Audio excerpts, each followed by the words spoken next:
Shalom Aleichem Besem Hamasya. Assalamualaikum warabina Yasu Almasih. Halo, berjumpa lagi dengan gua Revistu Muri di episode gua yang ketiga yang membahas tentang sejarah gereja. Di episode pertama kita sudah ngebahas tentang latar belakang lahir dan bertumbuhnya gereja dari aspek budaya maupun aspek agama. Buat kalian yang belum nonton videonya, kalian bisa langsung klik videonya di atas ya. Dan di episode yang kedua kita juga sudah membahas tentang periodisasi gereja purba dari tahun 30 sampai tahun 100 Masehi. Buat kalian yang belum nonton videonya, kalian juga bisa langsung klik di sini nih. Oke? Seperti biasa buat kalian yang lagi nonton video ini, jangan lupa dukung gua untuk terus memproduksi konten-konten yang bermanfaat bagi kalian dengan cara kalian pencet tombol like, kemudian kalian juga pencet tombol subscribe dan bunyikan loncengnya supaya kalian dapat notifikasi pas gua upload video terbaru. Oke, makasih ya guys.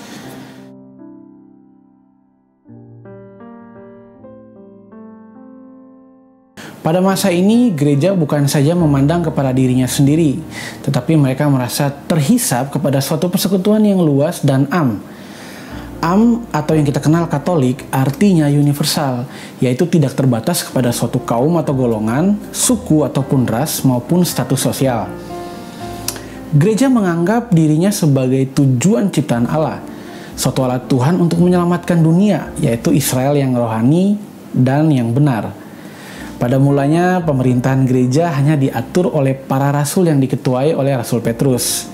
Tetapi setelah gereja makin berkembang, masalah yang dihadapi gereja menjadi semakin banyak dan kompleks. Maka sistem yang hanya diatur dan dikerjakan oleh para rasul dirasakan sudah tidak dapat dipertahankan lagi. Kesadaran ini muncul tatkala adanya masalah keributan yang disebabkan para janda Yahudi yang berbahasa Yunani merasa bahwa pembagian kesejahteraannya diabaikan. Di dalam Kisah Para Rasul pasal 6, dipilihlah 7 orang untuk membantu para rasul di bidang kesejahteraan umat. Dan mulai sejak itu, gereja bertumbuh dengan sistem pemerintahan atau yang kita kenal dengan organisasi gerejawi. Bentuk organisasi atau tata gereja diperkembangkan gereja berdasarkan organisasi yang terdapat di rumah-rumah ibadat Yahudi atau yang kita kenal dengan nama sinagog, ataupun berdasarkan yang ada di masyarakat seperti yang sudah pernah disinggung di episode yang pertama. Sinagog Yahudi dipimpin oleh majelis orang-orang tua. Dalam bahasa Yunani disebut presbiteros atau tua-tua, atau bisa juga disebut penatua. Perhimpunan-perhimpunan di masyarakat Helenis dipimpin oleh pengawas atau penilik. Dalam bahasa Yunani disebut episkopos atau uskup, yang dibantu oleh beberapa orang pembantu atau pelayan, yang dalam bahasa Yunani disebut diakonos atau yang kita kenal saat ini diaken.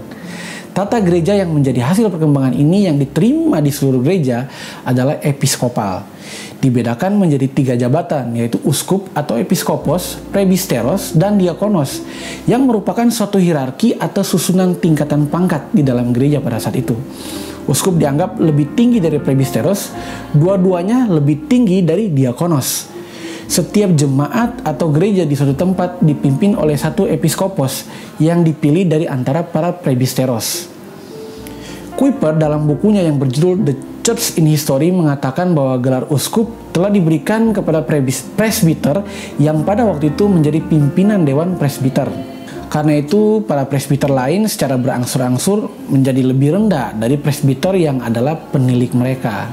Sehingga menjadikan uskup mulai menjadi pemimpin gereja dengan kepemimpinan tunggal pada saat itu. Semenjak tahun 250 diadakanlah sinode-sinode daerah. Oleh karena kekristenan berkembang dari ibu kota metropolis, maka tentulah sinode berhimpun di sana dan sidang-sidangnya diketuai oleh uskup kota itu yang bergelar metropolit. Nama itu digunakan di wilayah timur, sedangkan di wilayah barat menggunakan istilah uskup agung. Selain itu ada beberapa uskup yang cukup dihormati oleh karena berasal dari kota-kota yang menjadi pusat pekabaran Injil. Terlebih lagi kota-kota tempat rasul-rasul atau murid-muridnya sendiri bekerja dahulu, yaitu kota Yerusalem, Antioquia, dan kota Roma. Di antara jemaat-jemaat yang penting tadi, Roma lah yang paling diutamakan, dikarenakan Rasul Petrus dan Rasul Paulus yang paling dihormati di dalam gereja telah bekerja dan mati syahid di situ. Oleh sebab itu, penggantinya, yaitu para uskup Roma, merasa bahwa diri mereka lebih mulia dan berkuasa daripada uskup-uskup yang lain. Tugas episkopos adalah mengatur kehidupan jemaat, memimpin ibadah, dan melayani sakramen-sakramen pada saat itu. Di bawah uskup, bekerja para presbiteros yang turut memimpin jemaat dan melayani sakramen di kemudian hari. Ketika jemaat-jemaat berkembang menjadi lebih besar, kepada para presbiteros dipercayakan pimpinan bagian-bagian jemaat yang lebih kecil. Uskup dan imam dibantu oleh para diakennya. Dalam ibadah, mereka membantu lebih banyak dalam hal pemberian.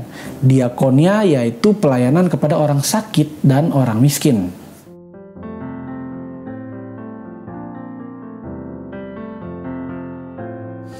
Oleh karena Tuhan Yesus bangkit pada hari pertama dari suatu minggu, maka jemaat Kristen juga berkumpul pada hari Minggu.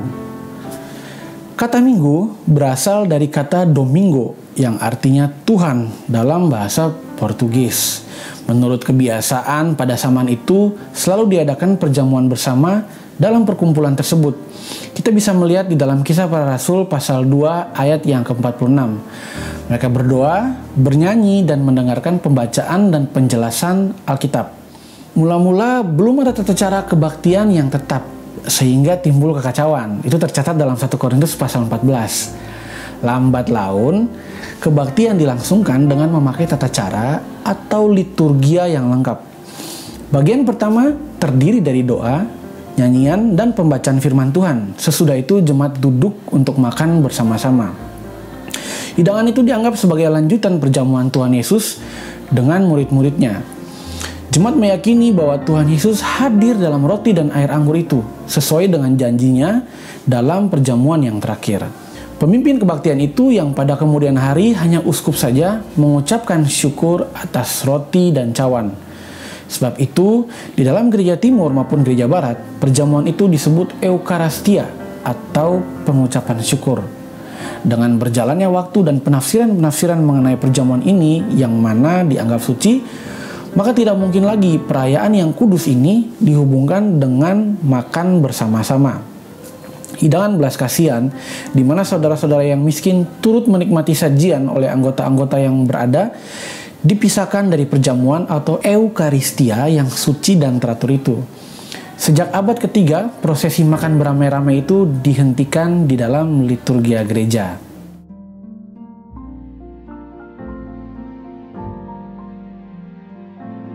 Pada permulaan abad kedua, pokok utama Injil sudah kurang dimengerti oleh banyak orang. Jemaat Kristen tentulah masih tetap percaya bahwa Allah saja yang dapat memberikan keselamatan.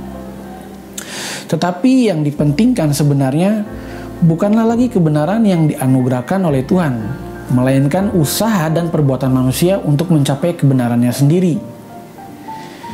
Sesudah manusia menerima rahmat Tuhan dan baptisan, yang olehnya segala dosa dihapuskan, maka wajiblah manusia berdaya upaya untuk hidup berkebajikan sesuai dengan firman yang Yesus ajarkan. Segenap hidup Kristen menjadi suatu perjuangan untuk mengenapi segala tuntutan agama yang diajarkan oleh Yesus. Supaya amal dan kebajikan itu kelak akan diganjar oleh Yesus sendiri. Dengan demikian, jemaat diajar berbuat baik kepada sesama manusia, menahan diri dari berbagai macam makanan dan air anggur. Hari Rabu dan Jumat menjadi hari puasa bagi gereja saat itu. Kemudian memberi sedekah dan berdoa. Pertarakan atau pantangan badani dirasakan lebih disukai Tuhan. Hidup lajang disangka lebih suci dan indah daripada hidup dalam perkawinan. Pandangan ini dipengaruhi oleh dualisme kafir pada saat itu, yang mengajarkan segala hal ihwal mengenai tubuh bersifat cemar dan najis. Kecenderungan untuk menggunakan kebajikan dan amal itu dinamai moralisme atau sifat moralistis.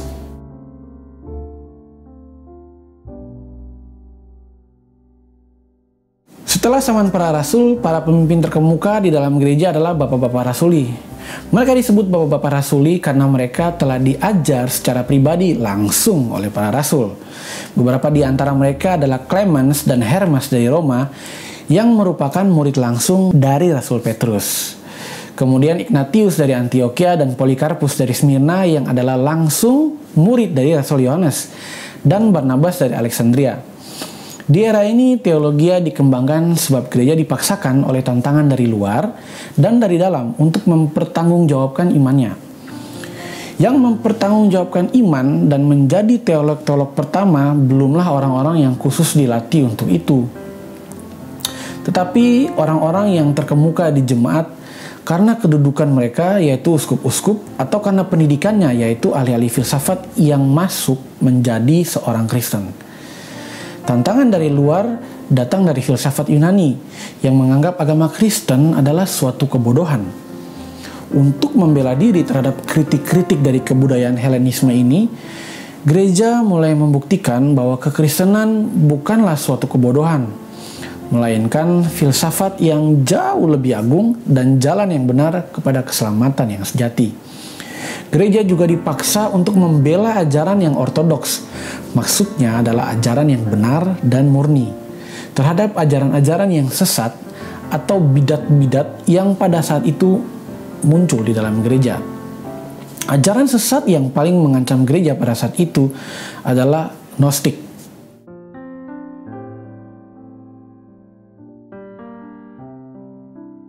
Gnostik berasal dari kata Yunani gnosis, yaitu pengetahuan yang rohani dan rahasia mengenai kelepasan, yang adalah kelepasan dari materi atau zat. Sebab materi dianggap adalah sumber segala dosa. Semangat ini memasuki gereja yang berusia masih sangat muda pada saat itu. Hikayat-hikayat yang terang isinya dan ajaran-ajaran gereja yang mudah dimengerti itu kurang digemari. Sebagian mereka mencari hikmat yang lebih dalam, lebih indah, dan penuh rahasia. Oleh karena itu, mereka mulai menafsirkan Injil secara alegoris. Dalam ajaran ini, Kristus adalah guru yang mengajar tetapi sumber dosa dan kelepasan dari materi, supaya manusia dapat memperoleh keselamatan. Ajaran Gnostik bisa diringkas kurang lebih sebagai berikut. Yang pertama, Allah yang tertinggi, yang keberadaannya adalah roh, tidak ada hubungannya dengan dunia ini. Yang kedua, dunia diciptakan oleh suatu ilah yang lebih rendah namanya Demiurgos, artinya pencipta dunia yang dikenal dari perjanjian lama. Yang ketiga, manusia mengandung sebagian kecil dari roh Allah dengan tubuhnya yang maya, dengan tujuan untuk membebaskan bagian ilahi yang kecil itu. Hal ini berasal dari ajaran docetisme. Yang keempat, oleh pengajaran dan teladan Kristus, roh manusia diajak untuk melepaskan dirinya dari zat benda dan supaya kembali kepada Allah yang tinggi itu. Puncak pengaruh Gnostik tercatat kira-kira pada tahun 150 Masehi, pusatnya di kota Alexandria, Mesir. Godaan aliran mistik yang pateistis ini begitu besar terhadap gereja pada saat itu. Akan tetapi gereja mengambil sikapnya bahwa Allah pencipta tidak lain daripada Allah Sang Bapa.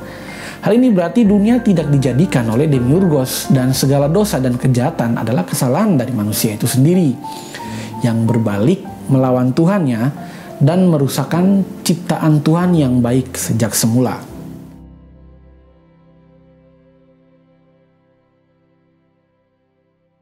Markion adalah seorang yang kaya di Bandar Sinope di pesisir Laut Hitam dan memiliki perusahaan perkapalan di daerah tersebut. Ia meninggalkan kota itu untuk menyebarkan kemana-mana di dalam gereja pandangan-pandangannya yang baru tentang Injil. Akan tetapi gereja menolaknya pada tahun 144 Masehi. Kemudian ia dikucilkan oleh jemaat Roma. Markion menunjukkan ajaran Paulus di mana intisari dari Injilnya adalah pembenaran manusia oleh iman. Dengan kecewa, Markion melihat bahwa gereja pada zaman itu sudah melupakan satu-satunya jalan keselamatan yang benar, sehingga terperosok ke dalam moralisme yang menukarkan rahmat Allah dengan amal dan usaha manusia. Sebab itu, Markion berniat menghidupkan ajaran-ajaran Paulus di dalam gereja. Menurut Markion, dunia diciptakan oleh Allah yang menyatakan dirinya di dalam perjanjian lama. Allah itu tidak jahat, tetapi rendah derajatnya. Ia mau berbuat baik, tetapi tidak sanggup melangsungkannya. Maksudnya ialah untuk memerintah dengan adil, tetapi justru karena itu ia menjadi keras dan bengis. Karena Taurat yang diberikan kepada manusia itu terlalu berat, sehingga mustahil manusia dapat melakukannya. Makhluk kurang sempurna, demikian pula Khaliknya juga kurang sempurna. Tetapi walaupun demikian, Allah perjanjian lama ini menuntut kegenapan Tauratnya 100%, sambil mengenakan hukuman berat atas tiap-tiap pelanggaran. Kemudian Yesus datang. Di dalam khotbahnya di bukit, Yesus memberitakan suatu keadilan yang lebih indah, yang tidak berpokok pada pembalasan, melainkan pada kemurahan dan pengampunan. Oleh karena itu menjadi nyata bahwa tentulah Yesus tidak diutus oleh Allah perjanjian lama, tetapi oleh Allah yang lain, yang asing bagi dunia ini dan belum dikenal. Allah itu adalah Allah yang benar, yang maha tinggi. Meskipun Allah yang kedua ini tidak ada hubungannya dan bertanggung jawab atas nasib manusia, namun ia menaruh belas kasihan, sehingga ia mengutus anaknya untuk membebaskan manusia dari tindakan Khaliknya. Demikianlah Yesus turun ke bumi pada tahun 28 dengan memakai tubuh maya yang berasal dari ajaran Gnosticisme. Allah pencipta merasa dirinya terancam, sebab itu ia merancangkan pembunuhan Yesus di kayu salib. Tetapi dengan demikian, ia melanggar Tauratnya sendiri, karena Yesus baik dalam segala perkara.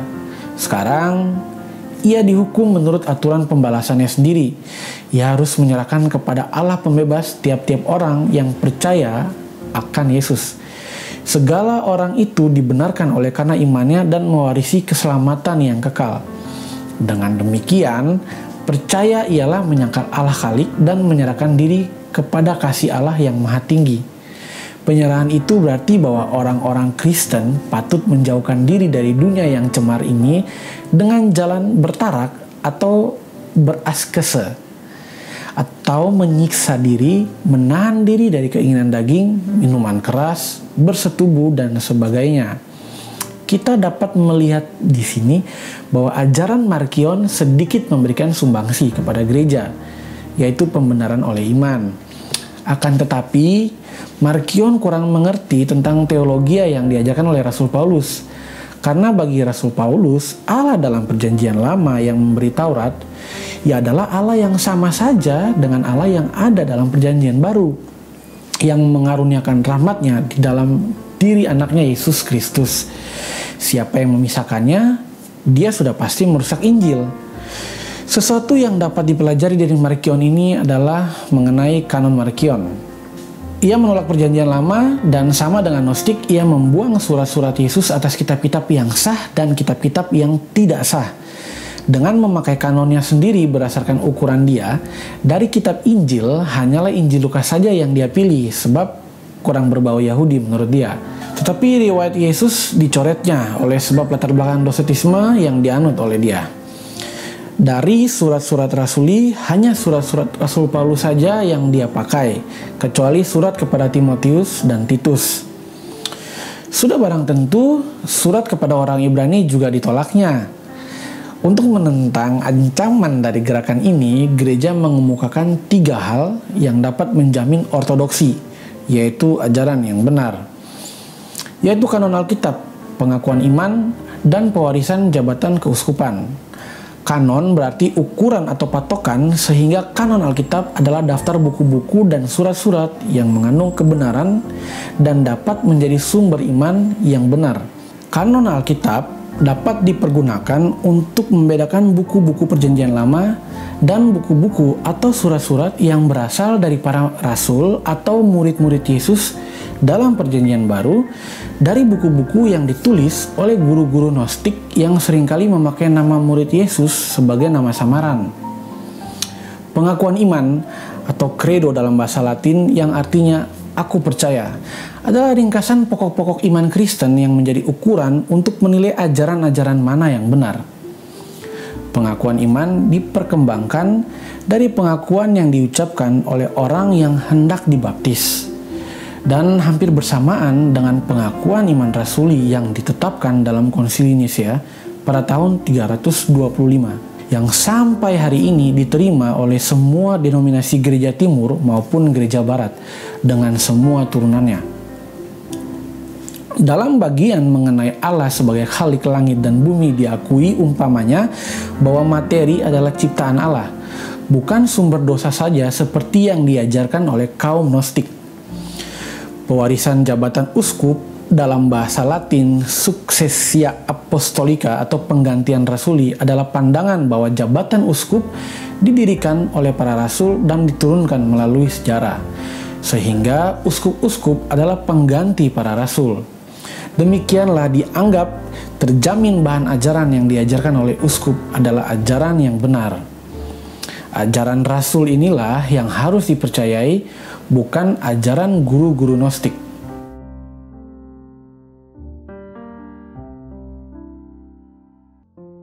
Terima kasih sudah menonton video ini sampai selesai. Jangan lupa dukung gua untuk terus membuat konten-konten yang bermanfaat bagi kalian dengan cara kalian tekan tombol like, subscribe, kemudian bagikan video ini ke teman dan kerabat kalian yang suka dengan pembahasan seperti ini. Sampai jumpa di episode selanjutnya. Shalom Aleichem, BSM Hamasya. Assalamualaikum warahmatullahi wabarakatuh.